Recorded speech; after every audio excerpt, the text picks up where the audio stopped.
What is up, YouTube? Sciz1 here again.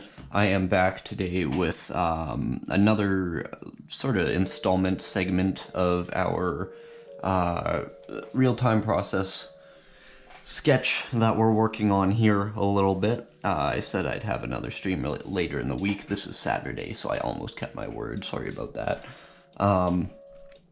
So yeah.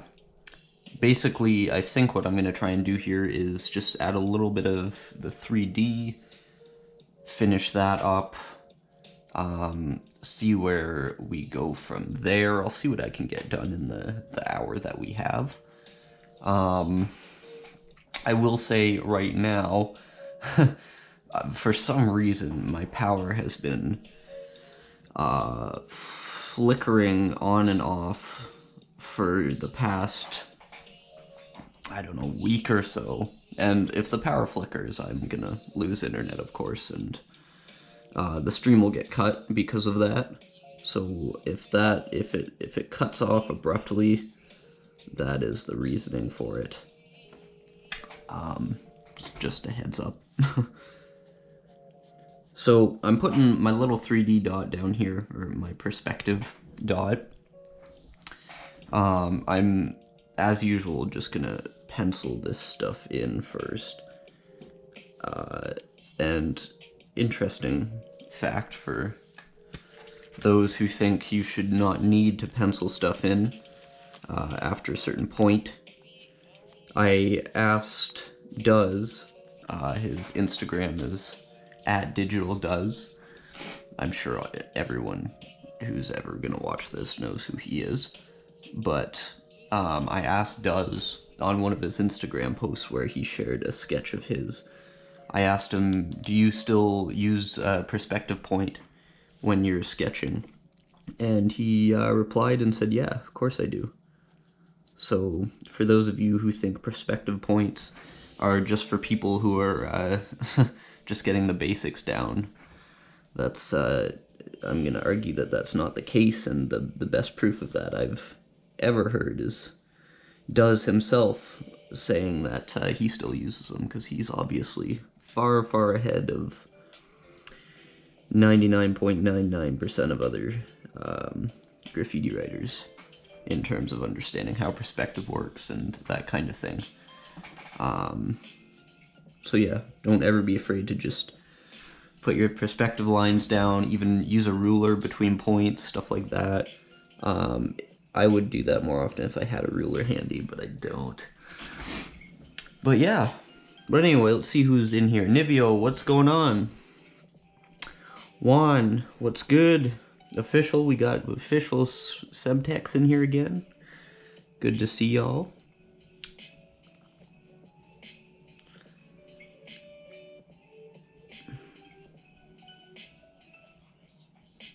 Will Striker, what's up?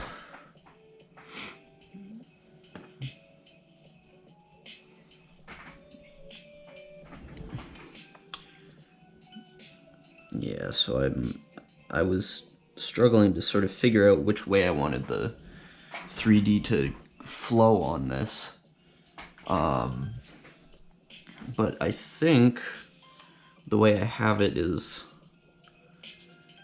gonna make the most sense with respect to the structure of the letter and the way I have it sort of flowing. I'm just lightly penciling these lines in, and I'll obviously put them down in pen afterwards. Another trick I use personally is a perspective point is sort of small. It's hard for your peripheral vision to pick up small dots like that. I usually just place my finger where I know the perspective dot is, and that way in my peripheral I can see my finger and know exactly the direction I need to be pulling the 3D line to.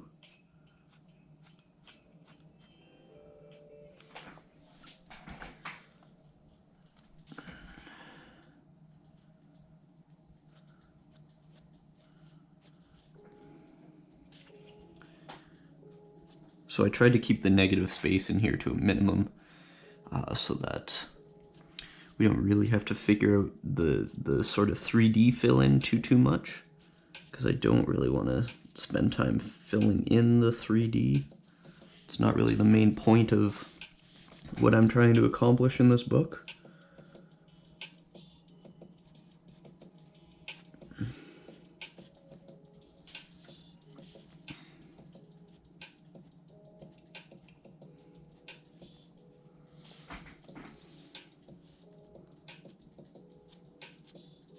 As you can see, I extended the page here again.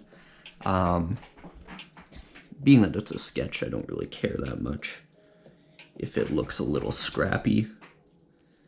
I always find that some of the best graph is done in people's black books who just don't really care about how pristine and finished their stuff looks.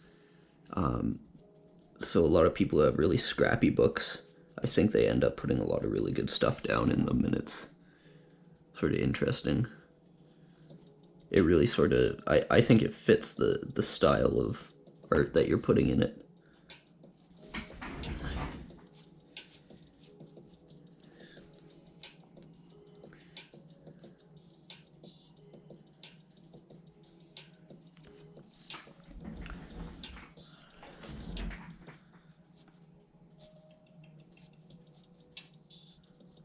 I also yesterday filmed a review. For this one, I want to get, before I publish it, I want to get a bit more footage of me testing a few different surfaces, possibly, with the marker I'm reviewing. So, you'll see a review at some point on the channel, as well as a couple other videos which I have filmed and need to edit. But the rest of my October is fairly busy with some bullshit school-related stuff. Midterms and all that jazz.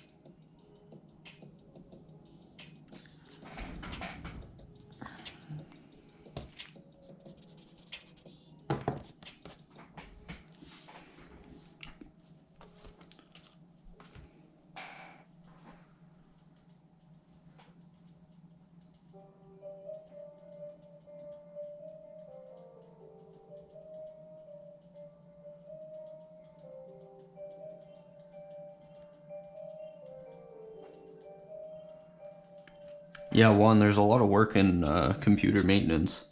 I don't know too much about the job itself, but I work in supply chain at a fairly large company, and our tech department is always super busy.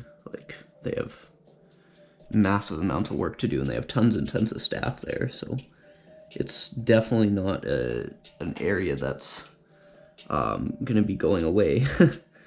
So yeah, smart move, I would say.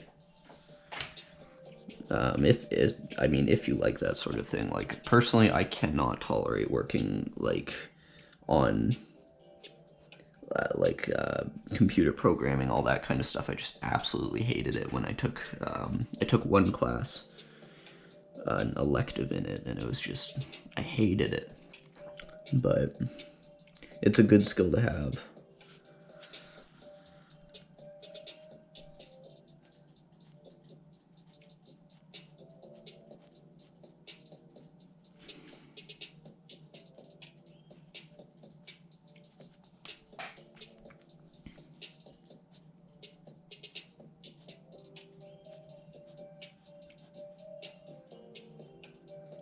Something else super important you want to do with your 3D lines, when you have 2 points that are very close together, like these two, you can, if you logic it out, you can realize that basically this line is going to be just about parallel with this line,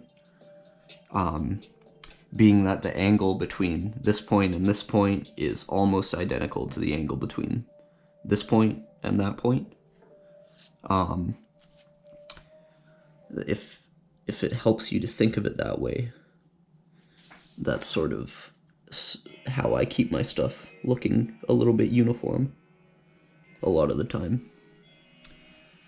Something else, I guess, the distance between this point and this point should also be the exact same distance between this point on your 3D and this point.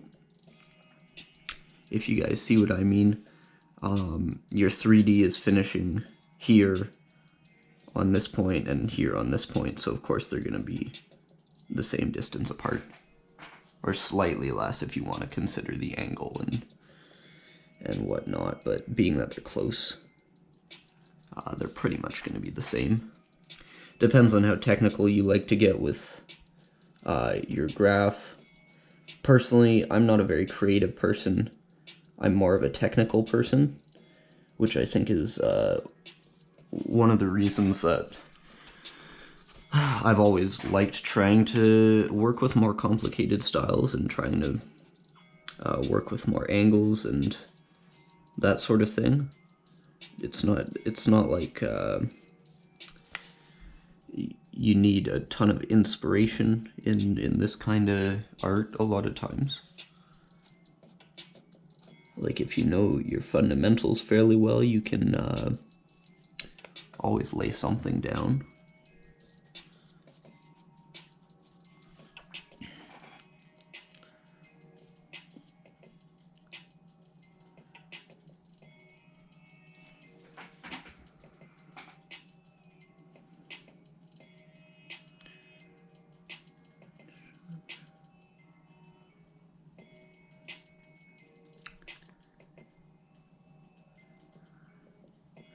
Theos, what's up? David, what's going on? I have two questions here. I'll take the first from Arisker.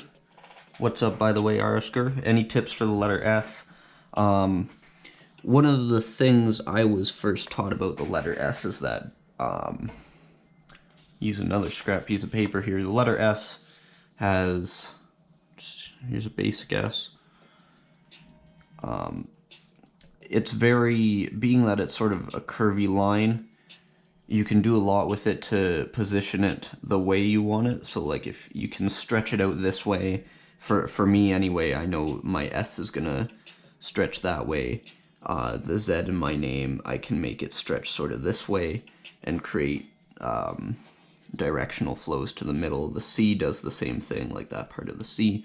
So the S is a really good letter to, if it's at the beginning of your name anyway, it can be really helpful in establishing sort of where you want the piece to go.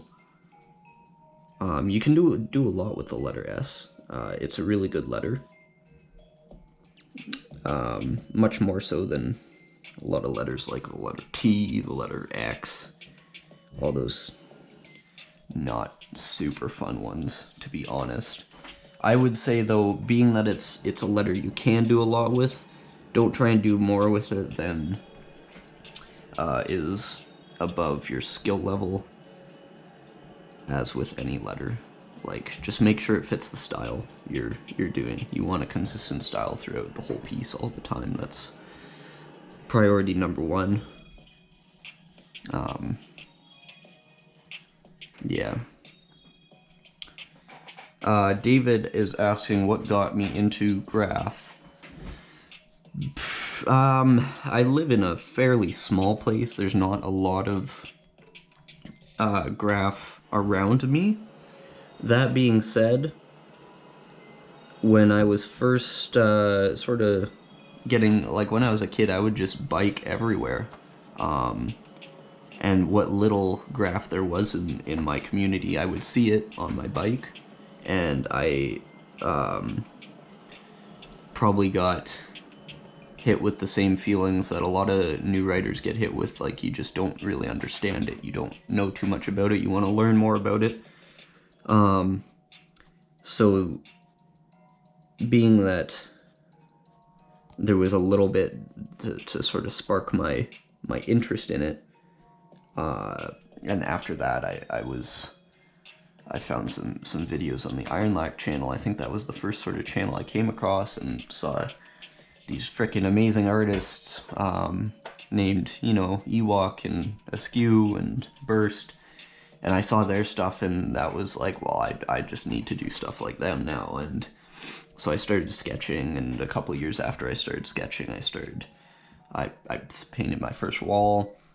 I should have started by developing a tag far before I wanted to develop my letter structure and walls and whatnot, but I sort of did that in the wrong order, and eventually, you know, you have to, when you do that in the wrong order, you're gonna have to take a step back eventually and figure out what you're doing, sort of start over again in the right spot. So that's sort of what ended up happening, sort of in the last few years even.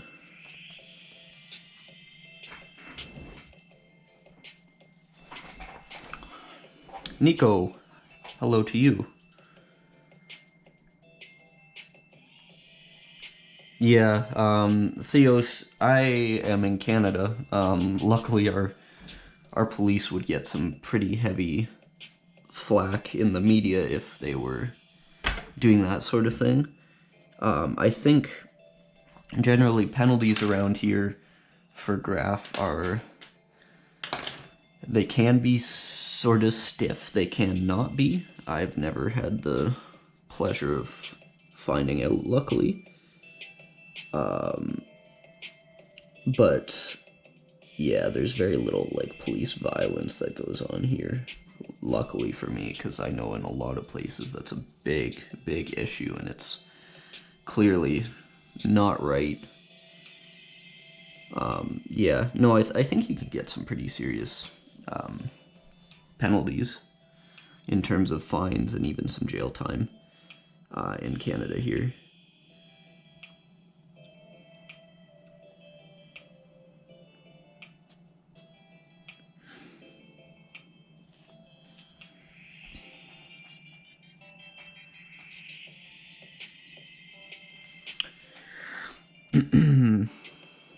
Juanito asks, how long have you been doing Graf? I sort of took an interest, the way I tell people is I sort of took an interest to it maybe 10 or 11 years ago at this point. But I started getting really into it and much more serious about wanting to make it like a part of my lifestyle about 8-9 years ago. So yeah, that's sort of what's been going on. What am I doing here?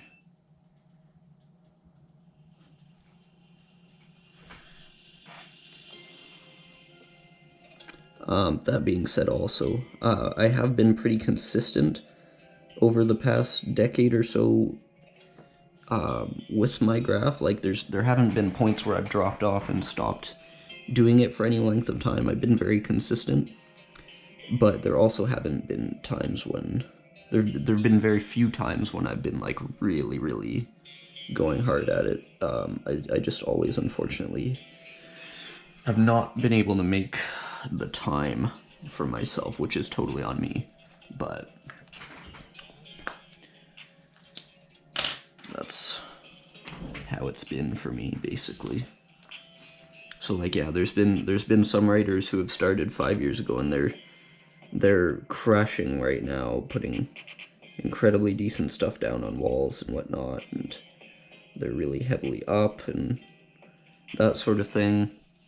That's just not really been my goals in Graf specifically. It's always a side goal, obviously, but yeah, I really like the technical aspects of Graf, so.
Okay, I see what you're saying, official. So in Germany, you actually have to be caught while you're doing it. I mean, I'm sure it's similar here. I don't know about, like, if you get caught on camera or whatever. Because you gotta be careful of that.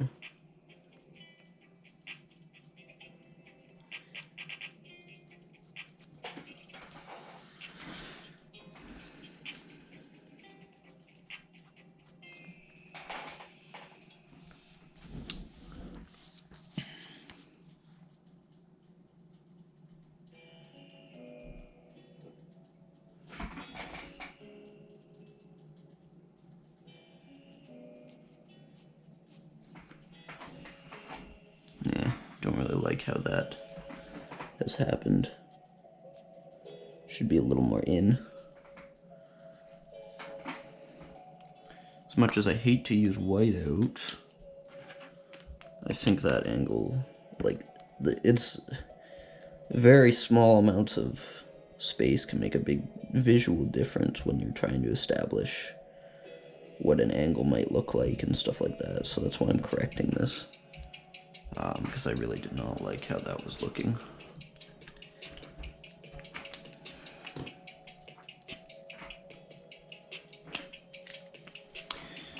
So I've got, I'm trying to, it's hard to work on, because obviously this page is spilling off of the other ones here.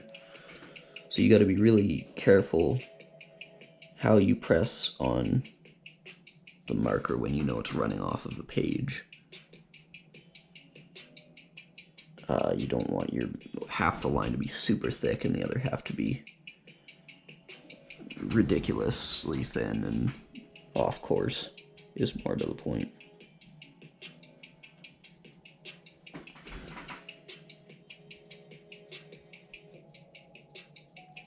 Something else that I should mention, I guess, if you have part of your letter like right here ending in a point, your 3D should be ending in a point.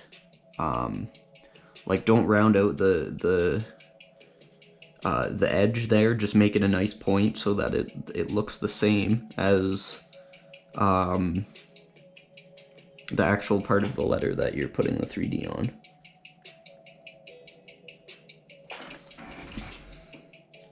This is actually a horrible abomination of an angle, which I'm trying to correct right now.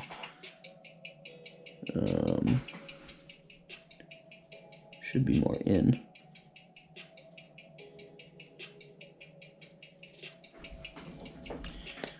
That's sort of more... I think this part is just too thick now. Obviously, I try and avoid doing corrections like this, but if I think it just plain looks bad, then I'd rather do the corrections.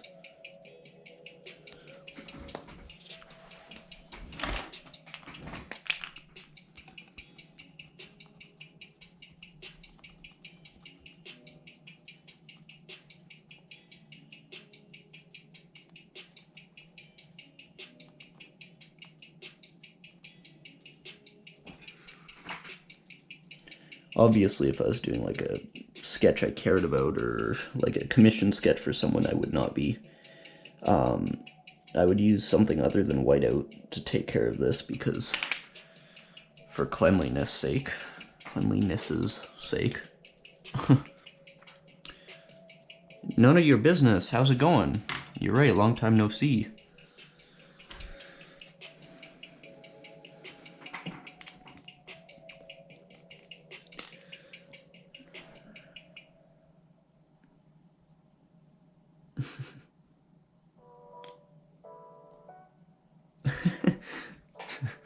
Nico, your cat sounds like a real cool cat, gotta say.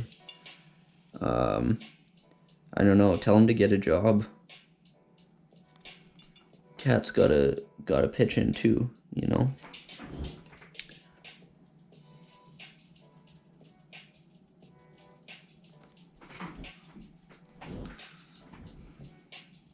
I used to have a cat, but he never tried to come out bombing with me.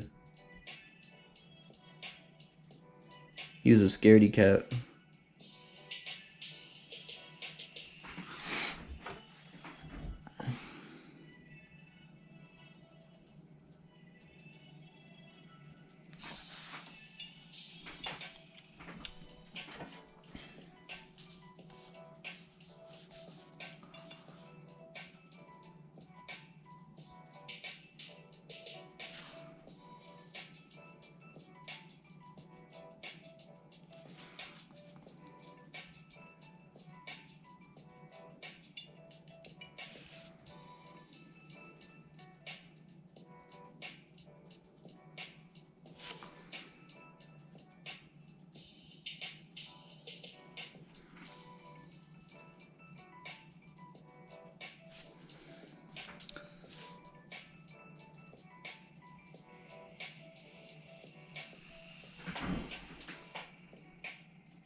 Just finishing up the last lines here, then I'm going to thicken them actually. Create a bit of a border. Blank Beats, what's up?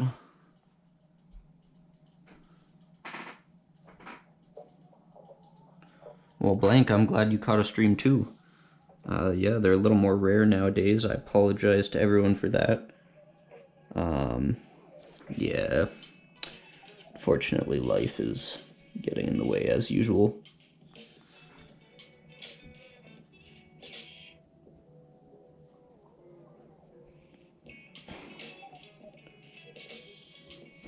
Yeah, it was super annoying because this whole week I thought I was going to have lots of time to stream, and I did, but my power was like 3-4 times a day. My power would just flicker, and of course every time the power flickers, the internet cuts out, and like I stream over internet. I don't use like an Ethernet or cable or whatever, so like the stream would die. So I thought it would be better to not have my stream being cut off at random times. But today we've been good so far. Fingers crossed.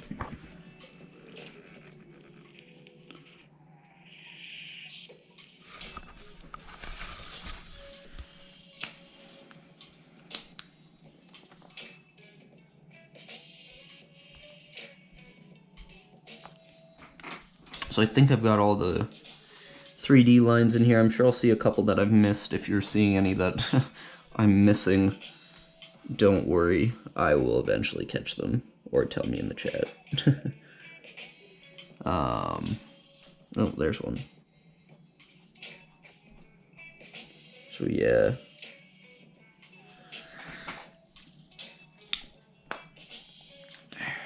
So now that there's a clear border,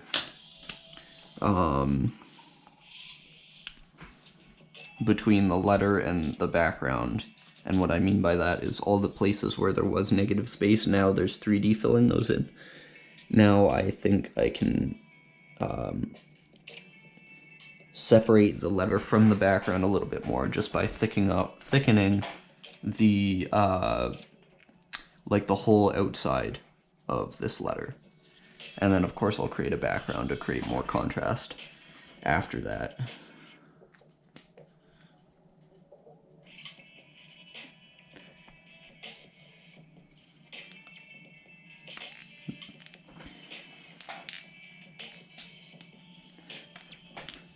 Yeah, Blank. Basically, I do the unboxings whenever I have, whenever I need to purchase paint, which probably won't be for a little while. There will be more for sure on the channel. I just can't say for sure how soon. Yeah, I mean, I buy when I need supplies and when I can afford to, basically. Especially because supplies ain't cheap.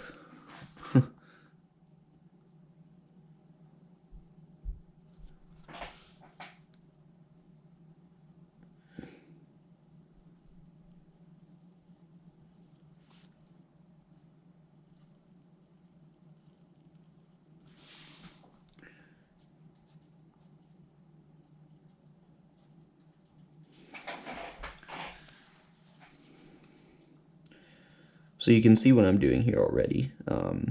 If my explanation wasn't clear, just the way I'm thickening the outer lines here is, in theory, gonna help the letter stand out a little bit. You just got to be careful doing that you don't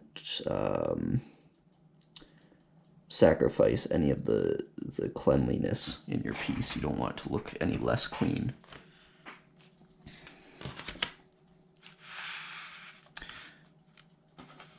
Nivio is asking how much are cans in Canada. For example, if you wanted, like, our dollar is worth quite a bit less than the US dollar. The US dollar is worth, like, $1 is worth about 1.3 Canadian dollars. Right now, anyways, and it has been for several years. They used to be around even, but they are not. I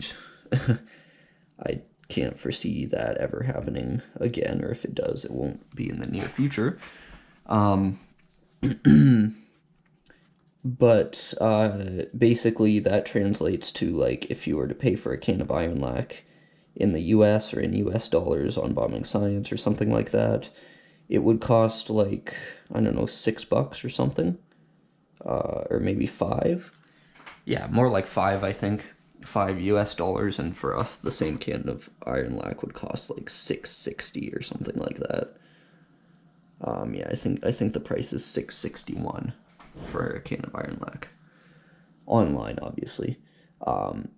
I've always found online is always cheaper for me.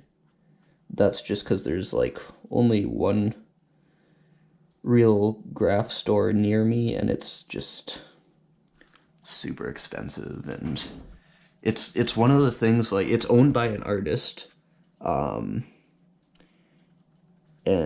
I mean, they're pretty big artists, so most of the time they're, like, doing stuff out of the country, like shows and stuff, so it's basically only open when they're not out of country doing some show in, like, wherever they go to do that. So it's really hard to even get in there, and then when you do, it's like $10 a can. It's just ridiculous. So I don't have any viable options besides online. So the more options you have to buy, the more likely it is you'll find a cheaper price, obviously, but that's not the case with where I am. So yeah, I'd say a can of iron lac is like $6.60, something like that. Blank Beats asks if I have any legal walls near me. There really isn't enough of a Graf scene for there to have been any legal walls established. I have sort of been working on the idea of establishing one in my town. My plan is sort of to approach our town council and see if one can be made sort of right where our local skate park is. I am optimistic that they will say yes, because really all it would take is just like some thicker plywood and a couple support beams. You can make it however short or long you want, really. And I think a lot of people, like, I know there aren't too many Graf artists in my area, but I think a lot of people would use it, to be honest. Like, I do know there are some. There aren't a ton of us, but I think it would be used very nicely. Yeah. But no, currently there's no legal walls near me. When I go and paint walls, I have to find, like abandoned buildings. And frankly, there's barely any of those around me either. So my go-to place is like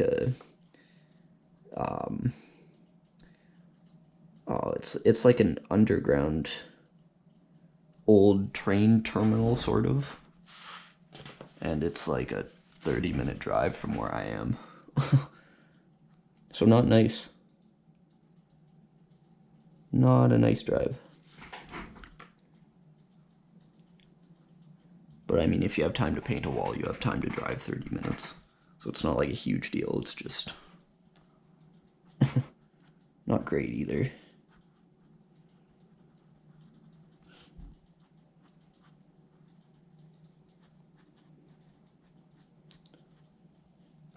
At one point, when one of our old hockey arenas was being torn down, there was talk of them, instead of tearing it down, they were going to turn it into like an indoor skate park. I thought that would have been really cool. And I think along with that would have been, here, you guys can paint on the walls of it and whatever. But that didn't end up happening and it got torn down. So I was disappointed about that. But that's how life goes. I mean, I guess just no one really lobbied for it to be left up. And then I think also like our just local politics, our high school was going to be rebuilt there, which still hasn't happened, and it's just an empty lot. But I'm getting off topic now.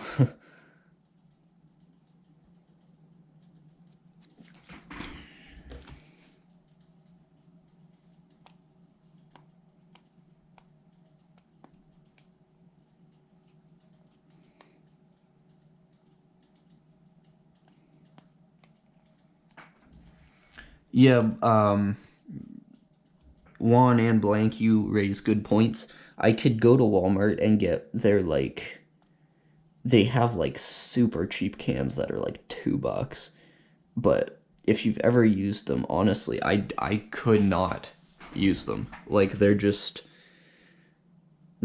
spray and then it's transparent almost. Like, they're cans of black. And they run out so fast, it's like you're better off just paying more for even like a Krylon can. But like the Krylon cans in Walmart are like $8, which is ridiculous. So online it is for me.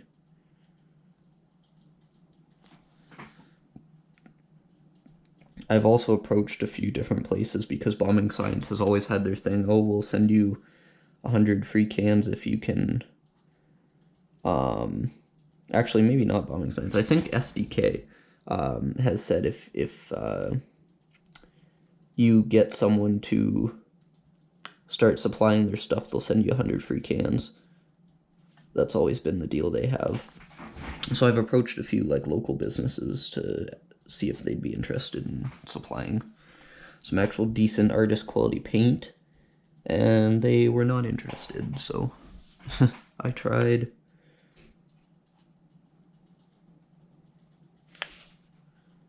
I don't know, like, there's only so much you can do. Like, I really, part of Graf being a sustainable thing for people in any position in any community is having, like, outlets for it. Places that support it, places that make it a local thing. So I've really tried hard to push for a lot of local stuff. You see a lot of artists start thinking about that when they get older and realize they need a way to make money and, you know, or want to start giving back to the community in terms of keeping the art alive. But my community is sort of a retirement community. There's really not a lot of young folks that care about that kind of stuff. We have like a local art vending show once a year, and most of it, like, I've taken part in it as a displaying artist a few times, but most of the time it's ended up being like mostly just people selling like shitty bracelets and stuff like that. So it ends up being more of like a craft show, and people just eat that shit up and they just buy it all. And the few people that are there with like actual art end up getting really screwed. So haven't done that in the past couple of years, just because it seems like the community in our area, it just you feel like they're just so stupid after spending a weekend outside doing that group show and seeing people pay like $10 for these disgusting like handmade garbagey bracelets from the dollar store and not pay like $3 for a poster that has like a piece on it or something.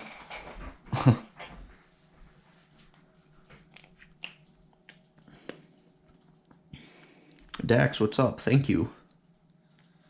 And yeah, Dax, ask away and I'll try and help you out if you want some specific tips on anything.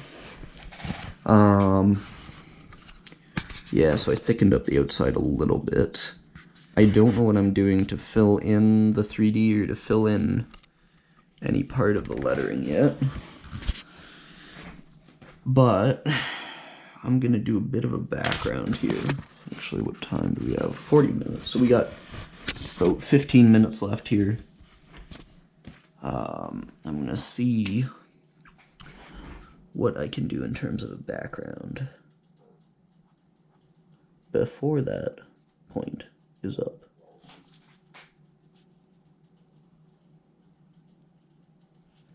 I'm gonna try something that I did on a different piece in this book, which I haven't shown yet because it's gonna be featured in a video.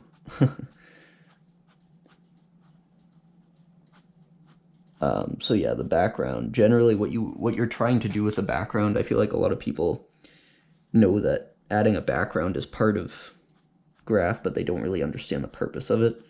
Really, what you're trying to do with a background is you are trying to use things in the background to make the foreground, being your lettering, stand out. So you're not really just putting a background for background's sake. You're gonna try and use it to draw attention to the lettering, make it look different from the back of the page. I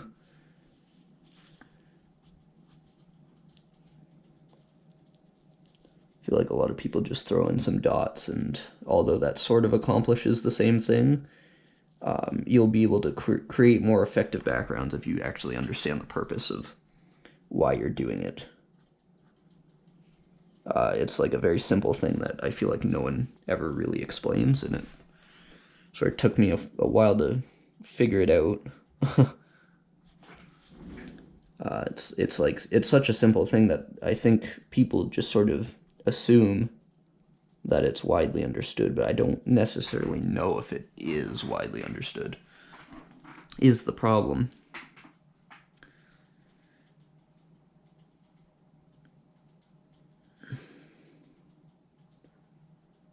Dax, that is really not good.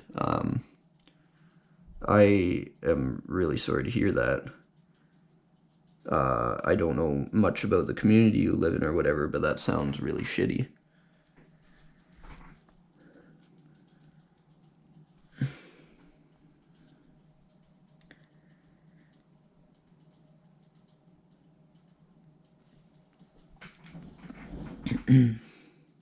So, yeah, I would suggest what Nivea was suggesting.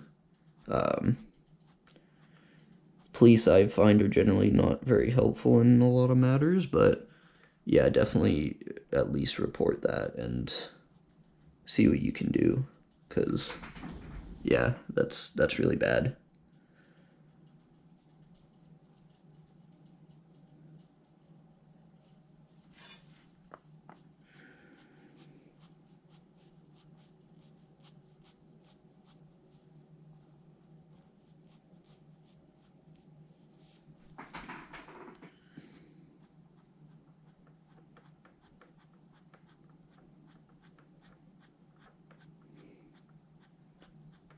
It's hard for me to give advice on stuff like that. I know a lot of people, a lot of my viewers and subs and all that live in places where there's like serious violence, community problems, and that obviously sucks for everyone who has to deal with that. And I constantly struggle to find like a good way to to help address that for people.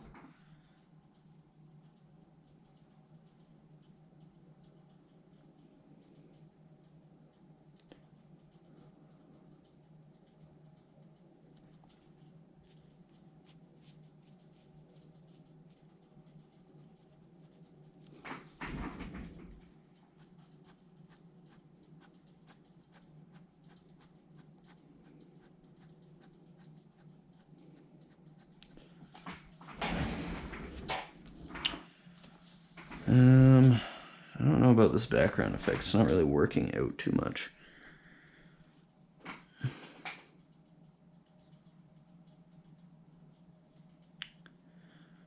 Yeah, Dax, that's a good idea. I should do a hit-up video. I might do a video where I just look back and see who was in my live streams. Look back at like random live streams, see the names that were there. A lot of them, I mean, a lot of you guys have been here for all my live streams, a ton of them. And I might use that as a way to find names for the video to use as like a hit-up video.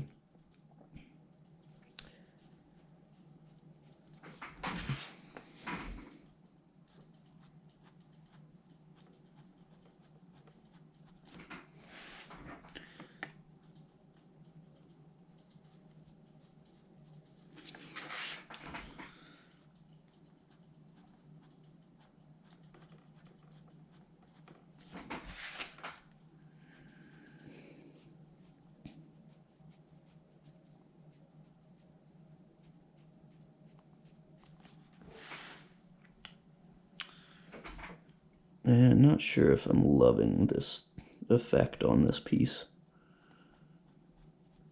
I think it worked better on one of my other pieces. Also, where the hell did my tunes go?